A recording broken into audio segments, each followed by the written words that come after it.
কোৱা কোৱা কি এক্সপিৰিয়েঞ্চ আছে কোৱা খুব মজা লাগিছে কেনেকুৱা লাগিছে চাকচনি লাগে মাছখনৰ ভিৰ চাবলৈ আহিছোঁ একদম পুৰা বঢ়িয়া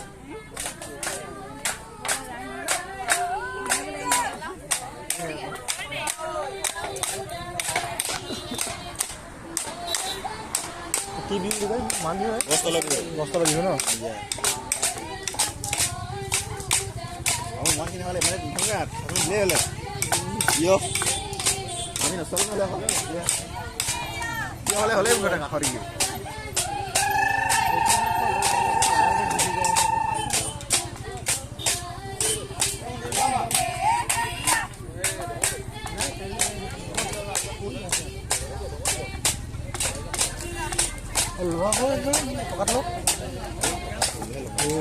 এনে ক্লাছ কৰিলে আৰু কি হৈ যাব কিয়